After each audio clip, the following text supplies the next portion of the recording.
성도 여러분 안녕하십니까?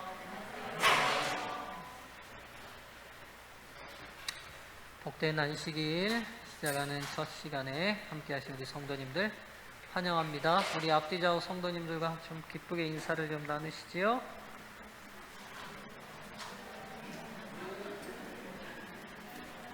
또 방송을 통해 예배에 참여하신 우리 성도님들도 진심으로 환영합니다. 자, 이제 오늘 드디어 요한계시록의 세 천사의 기별을 연구하도록 하겠습니다.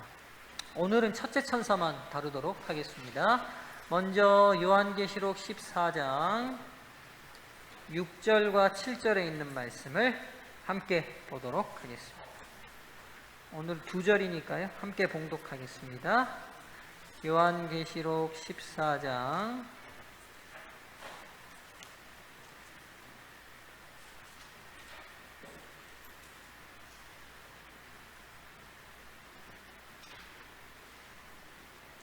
6절과 7절입니다. 함께 봉독할까요? 시작. 또 보니 다른 천사가 공중에 날아가는데 땅에 거주하는 자들 곧 모든 민족과 족속과 방언과 백성에게 전할 영원한 복음을 가졌더라. 그가 큰 음성으로 이르되 하나님을 두려워하며 그에게 영광을 돌리라.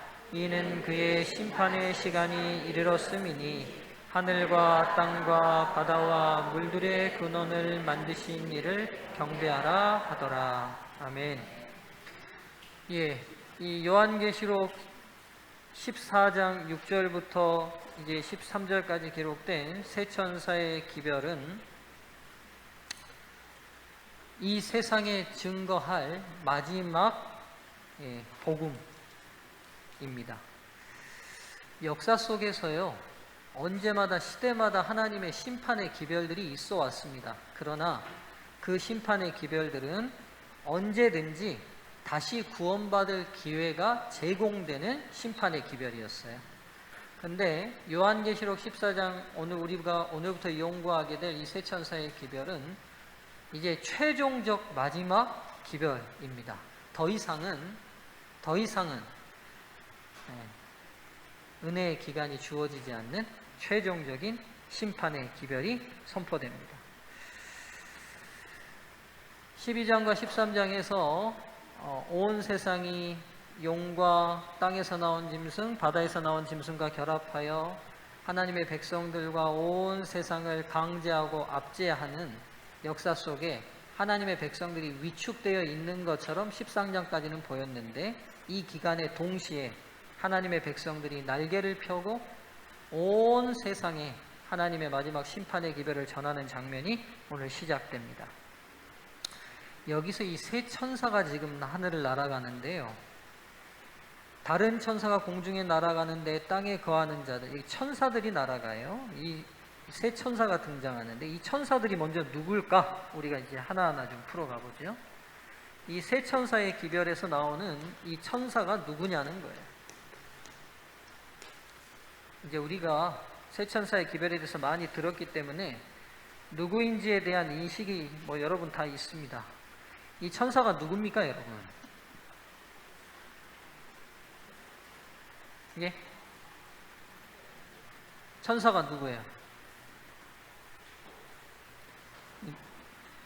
당연히 알 거라고 이제 또 물어보면 또 당황하시더라고요. 이렇게 참.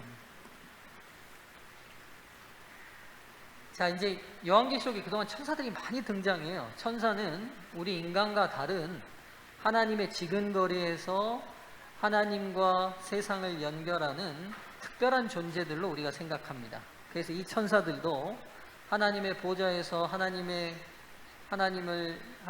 사역을 수행하는 하나님의 특별한 사자들이라고 우리가 생각할 수 있어요. 근데 이제 여러분, 여기서 이 천사들은 우리나라 말로 지금 번역할 때 천사라고 번역하다 보니까 우리가 하늘 보좌에 있어서 날개를 달고 다니는 범죄하지 않은 특별한 존재들이라고 생각하기가 쉽습니다. 근데 이제 이 천사라는 단어가 헬라어에서 앙겔로스라는 단어예요. 앙겔로스. 많이 들어보셨죠? 앙겔로스라는 단어인데, 이 앙겔로스는 하늘의 천사들의 의미도 있지만 기별자, 사자라는 의미도 있어요. 그러니까 특별한 목적을 가진 사명을 가져서 전달하는 사람들, 요게 안겔로스라는 의미도 있거든요. 여러분 마태복음 11장 10절 한번 찾아볼까요? 마태복음 11장 10절입니다. 이 천사라는 안겔로스라는 단어가 어떻게 쓰였는지 나오는 하나의 사례거든요. 11절 장로님 찾아서 띄워주시겠어요? 11장 10절.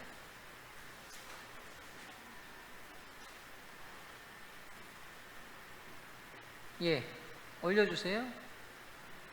11장 10절. 자, 저 앞에를 보시죠. 성경 있으시면 보시고요.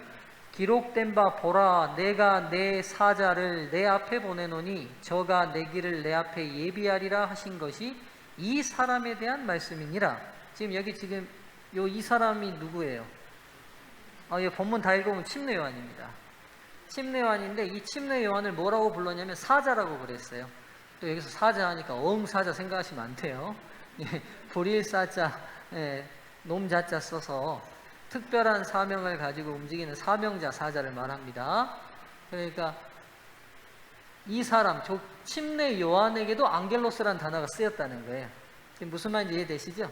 그러니까 지금 우리가 요한계시록에서 계속 하늘 천사들만 안겔로스라고 쓰였다고 생각하는데 아니라는 거예요. 성경에서는 이 안겔로스라는 단어가 하늘 천사들도 안겔로스라고 쓰이지만 특별한 사명을 가진 기별자들도 안겔로스라고 쓰여요. 그러면 오늘 여기서 말하고 있는 이 천사는 과연 하늘 천사인 안겔로스인지 아니면 침례 요한 같은 특별한 사명을 가진 사람들을 부르는 사자인지 우리가 판단해 볼 필요가 있어요. 어디에 더 가까운지를 보면 알아요. 일단 이 사자가 한 사명을, 이 세 천사가 하는 사명을 한번 보십시오. 무슨 일을 합니까? 우리가 지금 6절을 읽었지만 천사가 공중에 날아가는데 뭐 해요? 땅에 거하는 자들 곧 여러 나라와 족속과 백성과 방언에게 뭘 전해요? 영원한 복음을 전해요. 그러니까 지금 이 세 천사들이 하는 사명이 나오는데요. 누구에게? 누구에게요? 그러니까 전 세계 모든 인류에게. 모든 인류예요. 이 말이에요. 지금 그렇죠? 이 말이 족속, 방언, 백성에게, 그러니까 여러 나라 족속, 방언, 방언이란 말이 모든 인류, 전 세계에게 뭘 전해요? 무엇을 전해요? 영원한 복음을 전해요. 자, 여러분 마태 28장 18절로 20절 예수님께서 이 땅을 떠나시면서 제자들에게 하신 지상명령이죠. 거기 보면 그러므로 너희는 가서 모든 족속으로 제자를 삼아 아버지와 아들과 성령의 이름으로 침례를 주고 내가 너희에게 분부한 모든 것이 뭐예요? 이걸 한 단어로 만들면 그렇죠, 복음이잖아요. 내가 너에게 분부한 모든 것을 가르쳐 지키게 하라. 그러면 지금 이 세 천사가 하는 일이 예수님이 제자들에게 위임한 일과 같아요, 틀려요? 같잖아요. 그렇죠? 예수님께서 그의 제자들에게 내가 전한 복음을 모든 민족에게 다 전해라. 이게 그분이 이 땅을 승천하시면서 제자들에게 전하는 사명이었잖아요. 그 사명이 이 요한계시록 세 천사의 사명과 같은지 틀린지를 비교해 보세요. 모든 인류에게 영원한 복음을 전해요. 그렇다면 하늘 천사가 가진 사명에 가까워요? 아니면 이 땅에 하나님의 선택된 백성들이 가진 사명에 가까워요? 뭔 말인지 알아들으셨죠? 뭔 말인지. 근데 표정이 전혀 못 알아들으신 것 같아가지고. 그렇죠? 하늘 천사의 사명에 가까워요? 이 땅에 하나님의 백성의 사명에 가까워요? 그렇죠. 그래서 여기서 이 안겔로스는 사자, 메신저라고 해석해야 맞아요. 하늘 천사로 해석하지 않아요. 그렇죠? 즉, 이 세 천사는 천사라는 한국 단어로 번역되기는 했지만 마지막 시대 때 이제 드디어 이 땅에 더 이상 두 번 다시 이루어지지 않을 최후의 심판의 기별을 전할 마지막 하나님의 백성들의 마지막 활동을 묘사하고 있어요. 근데 그들의 활동이 얼마나 힘찬지 발이 땅에 붙이지 않은 것처럼 공중을 날아다니는 힘찬 천사처럼 모든 민족에게 증거한대요. 저와 여러분이 그런 사람들이에요. 근데 이제 저희 모습 봐서는 안 그럴 것 같잖아요. 그러니까 우리 모습을 보면 안 돼요. 약속한 기별을 믿으세요. 예, 저와 여러분 모습 보지 마시고요. 우리가 어디 공중을 날 것 같습니까? 하는 거 봐서는 동네도 시끄럽게 못할 사람들이죠. 그렇죠? 그러나 하나님의 약속이 마지막 하나님의 백성의 편, 어린 양의 편에 선 14만 4천이 하늘 천사들이 공중을 나는 것과 같은 강력한 힘으로 모든 민족에게 더 이상 두 번 다시 진행되지 않을 최후의 심판의 기별을 증거한대요. 늦은 비 성령이 임하시면. 우리가 그날을 위해 지금 뭐 하고 있는 거예요? 준비하고 있는 거예요, 여러분. 그러니까 지금 우리가 이렇게 하루하루 보내고 있는 시간들이 그 날을 위해 준비하고 있는 거예요. 개구리가 멀리 뛸수록 멀리 뛰려면 어떻게 합니까? 웅크리죠. 그렇잖아요. 몸을 팍 웅크렸다가 어때요? 팍 뛰잖아요. 그렇죠? 오늘 우리가 코로나니 뭐니 교회들이 잠잠한 것 같고 교회들이 조용한 것 같지만 실은 이 시기는 하나님께서 마지막 이 최후의 사명을 위하여 우리를 준비시키고 있는 기간이라는 귀한 시간으로 믿음으로 보시면 좋겠어요. 네, 우리에게 희망이 있죠. 자, 근데 여러분 이들이 전할 기별이 아주 복합적인 기별이지만 한 단어로 뭐라고 얘기했냐면 영원한 복음이라고 말했어요. 이 말은 무슨 말이냐면 새로운 어떤 기별을 전하는 게 아니라 영원이라는 말은 태초부터 전해져 왔던 뭐예요? 복음이에요. 우리의 복음이 어느 시대의 뚱딴지처럼 누군가 새로 발견한 복음이 아니라 하나님이 일관되게 태초부터 범죄한 인류를 구원하시기 위하여 선포해 오신 일관된 기별이라는 거예요. 그러니까 여러분 옷도 새 옷이 좋고 뭐든지 새 것이 좋지만 그러다 보니까 우리가 하나님의 말씀 듣는 것도 뭔가 새로운 것 듣기를 원하는데 실은 여러분 해 아래 새 것은 아무것도 없습니다. 복음도 마찬가지입니다. 복음도 태초부터 말살까지 오직 예수 그리스도 한 분뿐입니다. 네.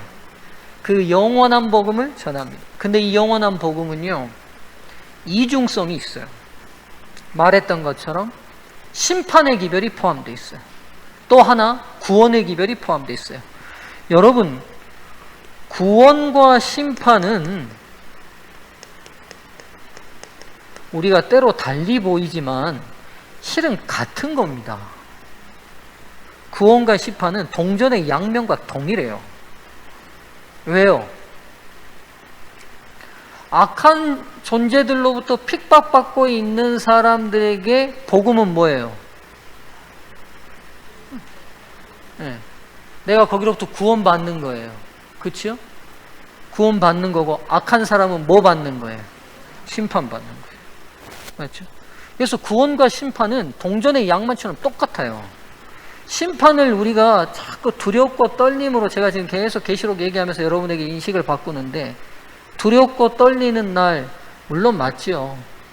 그러나 그 두렵고 떨림이 우리를 구원하시지 않으시겠다고 우리의 구원을 못 받게 하려고 두렵고 떨리는 날이 아니에요, 여러분.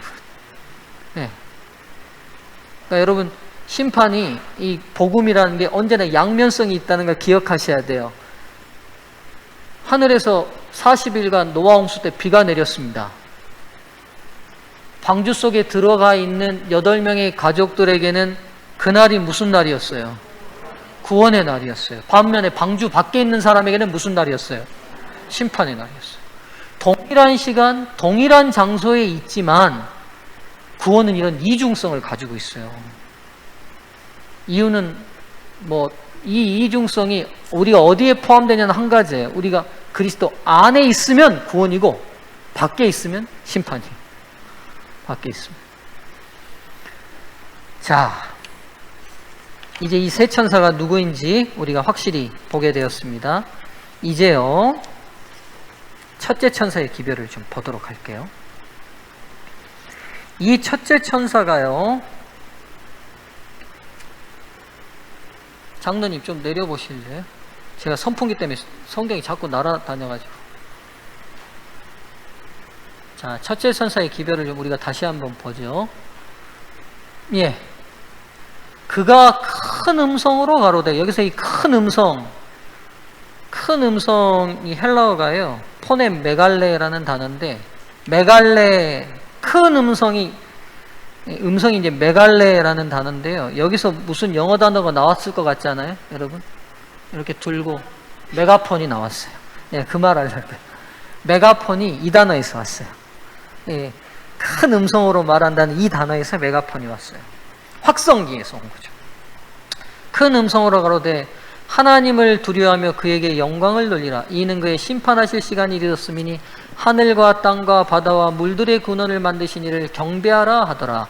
이 천사가 날아가면서요, 전하는 이 인류에게 전하는 이 첫 번째 기별에는 세 개의 명령문이 있어요. 찾아보세요. 이 첫째 천사의 기별에는 세 개의 명령문이 나옵니다. 예, 첫 번째요. 뭐라고요? 두려워하라. 두 번째요, 영광을 돌리라. 예, 세 번째, 경배하라. 이 첫째 천사의 기별은 아주 중요한 세 개의 동사로 이루어져 있어요. 명령문으로 이루어졌는데, 첫 번째는 두려워하라는 거예요. 두 번째는 영광을 돌리라. 세 번째는 경배하라고 되어 있는데, 여기서 이게 우리가 두려워하라는 단어를 좀 잘 이해할 필요가 있어요. 두려워하라. 어떨 때 두렵습니까? 소라야, 어떨 때 두려워? 응? 죄 지었을 때. 그렇지? 죄 지었을 때 왜 두려워요? 응? 벌 받을까봐. 그렇지? 그게 이제 소라만 드는 마음이 아니라 태초의 아담이 우리에게 물려준 죄의 유전적 감정이죠. 죄 지면 누구든 다 두렵죠. 예외 없이 다 두렵죠. 그러면 지금 이 첫 번째 기별이 그런 두려움을 얘기하고 있어요.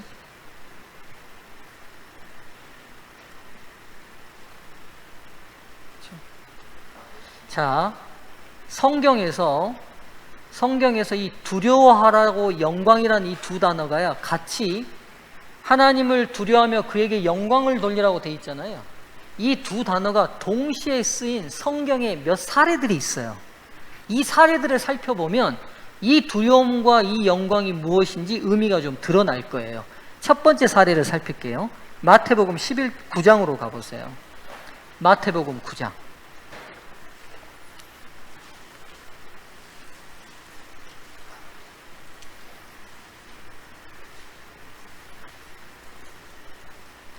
자, 마태복음 9장 1절부터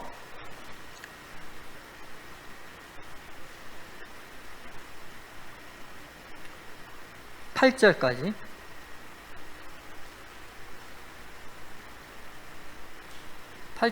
띄워주셔야 되는데, 자, 일단요, 여러분 이거 잘 아는 사건이에요. 예수께서 배에 오르사 건너가 본 동네에 이르시니 침상에 누운 중풍병자를 사람들이 데리고 오거늘 예수께서 저희의 믿음을 보시고 중풍병자에 이르시되 소자야 안심하라, 내 죄사함을 받았느니라. 이거 무슨 사건이죠? 중풍병자를 낫게 하신 사건이죠. 어떤 서기관들이 속으로 이르되 이 사람이 참남하도다. 예수께서 그 생각을 하시고 가라사대 너희가 어찌하여 마음에 악한 생각을 하느냐. 내 죄사함을 받았느니라 하는 말과 일어나 걸어가라 하는 말이 어느 것이 쉽겠느냐. 이 중풍병자를 고치는 과정에서 논쟁이 붙었어요. 예수님께서 이 중풍병자를 나아라 이렇게 말하는 게 아니라 소자야 내 죄사함을 받으라 이렇게 말하시는 거예요. 아픈 환자에게. 그랬더니만 보세요. 이 논쟁 가운데 그가 일어나 집으로 돌아가거늘 드디어 9장 8절 다 함께 읽어봅시다. 시작. 무리가 보고 두려워하여 이런 권세를 사람에게 주신 하나님께 영광을 돌리니라. 지금 이 군중들이 중풍병으로 누워있어 쓰러져서 죽어가는 이 환자를 낫게 하시고 그의 죄를 용서하시는 하나님의 모습을 보고 군중들 가운데 무슨 마음이 들었다고요? 지금 무슨 마음인지 알겠죠? 지금 우리가 느끼는 죄로 인한 두려움이나 어떤 공포심이나 어떤 길을 걸어갈 때 모르는 남자가 쫓아오는 어떤 두려움, 생명의 위협을 느끼는 두려움이 아니에요. 이 두려움이 뭐냐면 도저히 일어날래야 일어날 수 없는, 도저히 우리는 할래야 할 수 없는 일들을 누군가 해주었던 은혜들을 경험할 때 일어나는 경외감이에요. 무슨 말인지 이해되세요? 내가 이제 예를 들게요. 내가 지금 돈이 딱 10만 원이 필요해. 딱 10만 원이 필요해가지고 장수형한테 가가지고 장로님 진짜 내가 이런 말하기 죄송하고 미안한데 내가 진짜 딱 10만 원이 필요합니다. 장로님 10만 원만 주시면 내가 25일 날 월급날이니까 꼭 갚을게요. 그랬더니만 장로님이 목사님 알겠습니다. 그러더니만 방에 들어가가지고 사과 박스를 들고 나왔는데 열어보니까 이게 5만 원짜리가 가득 들어있어. 내가 지금 얼마를 달라고 그랬는데 10만 원을 다는데 사과 박스에다 5만 원 가득 넣으면 얼마인 줄 아세요? 돈 좀 만져보시면 말 좀 해주세요. 얼마입니까? 네? 얼마인지는 모르겠어요. 그럼 여러분 제가 그걸 보는 순간 기쁠까요? 두려움이 들까요? 제가 지금 어떤 말인지 지금 이해되시죠? 이해되시죠? 이분이 나에게 베풀어준, 내가 10만 원만 줘도 좋을 것인데 내가 기대하고 상상할 수 없는, 내 개념 속에 없는 일을 이 사람이 나한테 베풀어 줘 버려요. 그러면 그 순간 뭐가 드냐면요, 순경감이 들어요. 순경감. 그리고는 장수장님이 나한테 뭐라고 하냐면, 목사님 아무 부담 가지지 마시고 이거 원금 마음대로 쓰십시오. 괜찮습니다. 그럼 내가 이거 받을 수 있어요? 또 두려움이 들면 그거 못 받아요. 그리고는 장로님이 나를 이렇게까지 생각했나? 지금 무슨 말인지 이해되시죠? 우리가 이런 사이까지는 나는 아니었다고 생각하는데? 무슨 말인지 이해되시죠? 지금 중풍병자가 낫는 모습을 보고 백성들이 느꼈던 감정이 이거예요. 제가 굳이 지금 쉽게 표현하기는 했습니다만 이게 정확히 맞다고 할 수는 없어요. 그러나 이해를 하자면 그러는 거예요. 이 두려움이 어떤 생명의 위협이 아니라 도저히 우리가 생각할 수 없는 놀라운 은혜를 목격했을 때 얻는 두려움이에요. 그러니까 자연스럽게 따라오는 게 뭐예요? 그런 순경감을 준 존재에게 영광을 돌리게 되는 거예요. 그러니까 이 두 단어는 같이 동반되는 단어예요. 이해되시죠? 또 있어요. 또 있어요. 누가복음 7장으로 가보겠습니다. 누가복음 7장. 이건 그냥 16절 보여주세요. 장로님. 누가복음 7장 16절.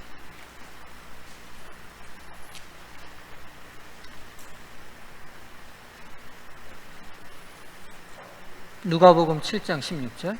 자, 보세요. 자, 함께 읽을게요. 시작.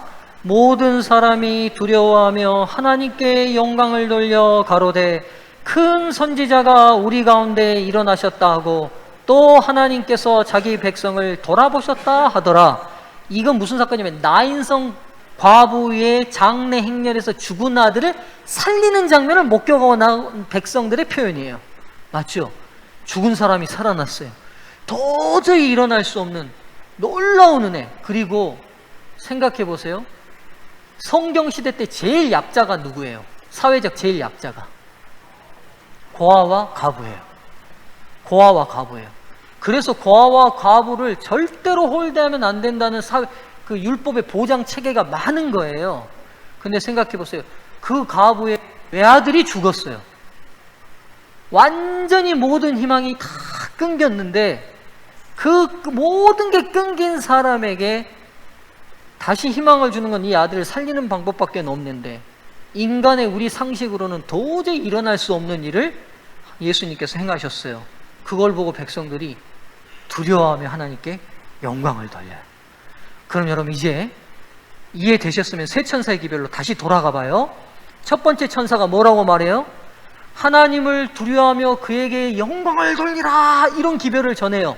그 말은 무슨 말이냐면 이 첫 번째 천사의 사명을 감당하는 하나님의 백성들은 예수님 당시에 죽은 사람이 살아났던 그 현장을 목격했던 사람들과 같은 믿음의 경험을 한다, 안 한다? 한다는 거예요. 아시겠어요? 이게 중요해요. 제가 볼 때는 기별을 전하는 것도 중요한데 문제는 그 기별이 체험돼야 전해지는 거예요. 그러니까 하나님께서 나에게 베푸신 은혜가 얼마나 놀라운 것인지, 그게 단순히 아유 감사하지, 늘 감사해, 이게 아니라 도저히 하나님이 나한테 베푸신 그 은혜가 두려워서 함부로 받을 수 없을 만큼 너무나 감당할 수 없는 큰 은혜 앞에 깊은 순경감, 경외감을 경험한 백성들이 천사의 사명을 감당하게 된 거예요. 네. 우리에게 그런 은혜가 임하기를 간절히 바랍니다. 나를 구원하신 하나님의 놀라우신 은혜가 그렇게 경험되면 좋겠습니다. 이렇게 그래서 여러분 그래서 성경에서 두렵다는 단어를 읽으시면요, 늘 두 가지로 보셔야 돼요. 죄로 인하여 부정적인 두려움이 있고요, 하나님의 은혜를 경험한 긍정적 두려움이 있어요. 이해되시죠? 여기서 말하는 건 하나님의 은혜 속에 임한 긍정적 두려움이에요. 그들은 하나님의 은혜를, 두려운 정도의 은혜를 경험하면 자연스럽게 하나님께 영광을 돌리게 되는데, 영광은 어떻게 돌리는 거예요, 여러분? 이제 두 번째 명령, 영광을 돌리라 했는데 영광은 어떻게 될까? 찬양하고 춤추면 됩니까? 네? 영광은 어떻게 돌려요?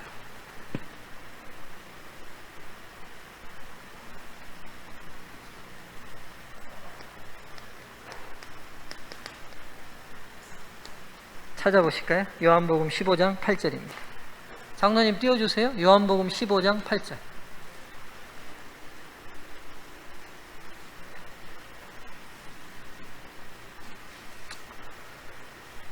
자, 함께 읽을까요? 저희 띄워졌습니다. 시작. 너희가 과실을 많이 맺으면 내 아버지께서 영광을 받으실 것이요 너희가 내 제자가 되리라.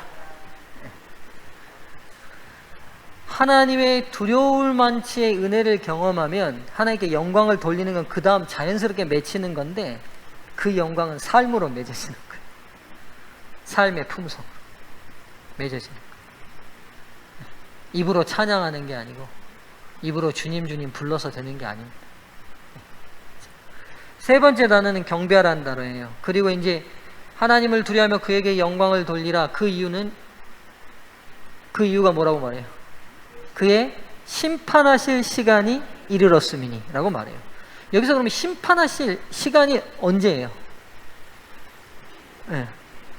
여기 이제 심판이라는 단어가 헬라어에서 두 종류가 있어요. 크리시스가 있고 크리마가 있어요. 좀 쓸게요. 심판을 말할 때 크리시스가 있고 크리마가 있어요. 크리시스는 뭐냐면 심판의 행위 자체를 말하는 거예요. 크리마는 마지막 딱 집행 때 내는 심판을 딱 말하는 거예요. 그럼 여기서 말하는 심판하실 시간이 이르렀다는 말은 크리시스예요, 크리마예요? 네, 크리시스예요. 심판의 행위가 시작됐어요. 즉 예수님의 재림 전 심판이 시작됐다는 말씀이에요. 이해되시죠? 그래서 지금 하늘 성소에서 벌어지고 있는 마지막 재림 전 조사 심판을 의미하고 있어요. 심판의 시간이 이르렀어요. 심판이 시작됐어요. 근데 이 심판은 확정적으로 마지막 모든 게 결정된 심판이 아니라 아직도 언제든지 하나님 안에 들어올 수 있고 용서함 받을 수 있고 구원함 받을 수 있는 시간이 열려있는 심판이 시작되었어요. 그러니까 뭐 세상 법정 생각하면 돼요. 우리가 재판이 시작됐습니다. 재판이 시작됐어요. 그러면 재판이 이제 오늘 뭐 1차, 2차, 뭐 3차 이렇게 쭉 되지만 이 사람이 마지막 받은 건 뭐 사형이라고 치면 1차 때 사형 바로 집행되는 게 아니잖아요. 심판이 시작돼도 계속 마지막 심판의 결정이 이루어지기까지 심판의 행위가 계속 돼가잖아요. 여기서 말하는 심판하실 시간이 이르렀다는 말이 지금 이 심판이 시작됐다는 거예요. 심판의 행위가. 이게 지금 진행되고 있어요.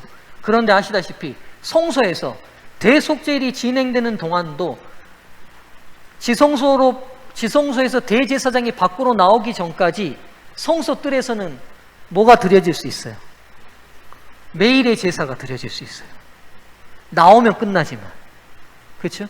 그러니까 심판이 시작됐지만 이 심판은 변함없이 아직도 기회의 문이 닫히지 않는 은혜의 시간이 지속되고 있다는 거예요. 우리가 그걸 전하는 거예요. 이제 너희들 다 끝났으니까 죽었어. 이게 아니라 심판이 시작됐지만 이 심판은 아직도 구원하시기 위한 심판의 시간이 있다고 말하는 것인 거예요. 하나님 품으로 돌아오라고 말하는 거예요. 마지막 세 번째 단어가 경배하라는 단어입니다.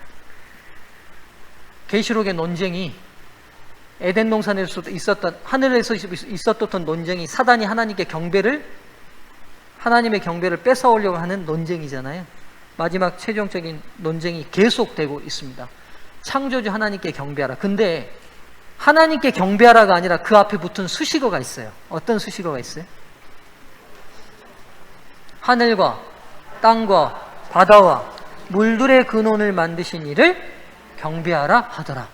왜 이렇게 앞에 수식어가 많아요? 그냥 하나님을 경배하라, 창조주를 경배하라 하면 되잖아요. 하늘과 땅과 바다와 물들의 근원을 만드신 이를 경배하라. 왜 앞에 이 수식어가 붙었어요? 이유가 있어요. 왜요? 이 지금 천사가 하려고 하는 근본적 메시지의 핵심이 있어요. 경배하라가 중요한 게 아니라 이 앞에 수식어가 더 중요할 수도 있어요. 하늘과 땅과 바다와 물들의 근원. 여러분, 그러니까 우리 추측으로 생각하지 마시고 이 표현이 어디에 쓰였는지를 생각해 보시면 돼요. 그래요. 넷째 계명에 쓰인 표현이에요. 그래서 난회주에는 뭐라고 되어 있냐면 출애굽기 20장 18절을 인용한 성구 이렇게 되어 있어요. 무슨 말인지 아시겠어요? 그러니까 첫째 천사가 전하는 기별이 하나님께 경배하세요 라가 방점이 있는 게 아니라 그 앞에 하늘과 땅과 바다와 물들의 근원을 만드신 이를 경배하라. 이 앞에 수식어에 방점이 있어요. 이 수식어가 어디에 쓰인 수식어냐? 넷째 계명에 쓰인 수식어예요. 20장 11절 띄워주세요. 장로님. 출애굽기 20장 11절.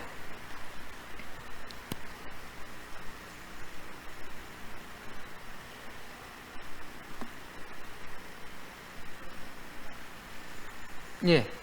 자요. 이는 엿새 동안에 나 여호와가 하늘과 땅과 바다와 그 가운데 모든 것을 만들고 제7일에 쉬었음이니라. 그러므로 나 여호와가 안식일을 복되게 하여 그날을 거룩하게 하였느니라. 안식일 계명에 쓰인 수식어를 그대로 가져다가 요한이 쓴 거예요. 그러니까 이게 의도적인 영감성이 있는 거예요. 이 첫째 천사의 기별의 경배의 핵심은 안식일과 직결되어 있어요. 안식일과 직결되어 있어요. 사랑하는 성도님들이시여, 저와 여러분들이 참 중요한 사람들입니다. 왜 중요하냐면 우리가 사회에서 어떤 능력이 있고 사회에서 큰 영향을 미치고 해서 중요한 게 아니라 이 땅 백성들이 꼭 들어야 될 기별을 가진 백성들이어서 중요한 거예요. 메가폰이라고 말씀드렸죠. 우리의 생애가, 우리가 지금 메가폰 들고 나와가지고 안식일 지키십시오, 안식일 지키십시오, 하나님께 경배해야 됩니다, 경배해야 됩니다가 중요한 게 아니라 우리가 그날을 소중히 여기는 삶이 더 큰 메가폰이 될 거예요. 이게 너무 중요하다고 생각해요. 우리가 안식일을 어떻게 맞이하고 어떻게 지내고 있는지. 동네에서 보니까 참 저 사람 특이하다고. 매일 평소에 작업복만 입고 다니는데 토요일에 완전히 사람이 달라져가지고 나타난다고. 평소에는 사람들하고 다 잘 어울리고 뭐 이렇게 하는데도 어떤 날만은 사람이 굉장히 경건해 보이고 사람이 뭔가 좀 달라 보이고, 그리고 그날 보니까 더 많이 사람이 봉사하는 것 같더라고. 우리가 안식일을 좀 더 깊이 한번 우리의 삶에 어떻게 적용해야 될지를 생각해 봤으면 좋겠어요. 첫째 천사의 기별을 우리가 어떻게 이해하고 어떻게 표현해 낼 것인가, 우리의 숙제인 것 같아요. 왜냐하면 메가폰 들고 나가가지고 안식일 옳습니다, 그렇게 해서 안식일 받아들이지 않을 거예요. 그래서 우리가 지금 교회, 서중한 교회 간판을 제7일 안식일 예수 재림교회를 크게 썼잖아요. 어떻게 생각할지 모르지만 저렇게 크게 써놓은 게 맞아요, 여러분. 때는 우리 교단명이 너무 커서 우리가 부담스럽긴 하고 너무 길어서 부담스럽긴 한데, 안식일이라는 말 자체가 꼭 사람들에게 어떻게든 어필되도록, 안식일이라는 것을 지켜내는 사람들의 삶이 세상 사람들에게 어필되도록 하는 건 경배와 직결되는 문제예요. 경배와. 여러분, 그래서 재림 성도로서의 자긍심을 꼭 가지고 사셨으면 좋겠어요. 우리가 때로 소수면 위축돼요. 그렇잖아요. 소수면 누가 알아주지도 않고, 누가 좀 어디 좀 큰 교회 다닌다고 그래야 좀, 그 교회 좀 알아주면 좋을 텐데, 특별히 한국 사람들은 그런데 굉장히 약하잖아요. 그렇죠? 과시적인 민족이라, 표현은 과시적인 민족이라 근데 약하지만, 여러분, 우리의 초점이 사람이 나를 알아주고가 아니라 성경이 어디에 집중하고 있느냐가 우리의 초점이 되면 좋겠어요. 중요한 마지막 영원한 복음의 첫 번째는 안식일과 직결되어 있어요. 안식일과 직결되어 있습니다. 여러분, 참 그래서 훌륭하고 귀한 분들이에요. 예? 밥도 세 끼 꼭 그래서 찾아 드세요. 안 드시지 마시고. 예? 내가 그런 사명이 가진 사람이라는 인식을 가지고, 지금 혹 우리의 초라한 모습이나 우리의 삶의 모습은 마지막 사명을 위해 준비하는 과정이라고 이해하시고, 더 많이 이 기간에 기도하고 더 많이 준비하고 성령을 받기 위해 우리 삶의 자신들이 하나님의 은혜를 깊이 경험하는 아름다운 시간이 됐으면 좋겠습니다. 네. 첫째 천사 기별 마치겠습니다. 다음 시간에 이제 둘째 천사 기별, 셋째 천사 기별 다루도록 하겠습니다. 제가 기도하고 마치겠습니다. 은혜로우신 하나님, 은혜롭고 자비롭고 노하기를 더디하시고 어떻게든 죄인을 구원하시고자 하시는 하나님의 은혜의 시간이 여기까지 이르렀습니다.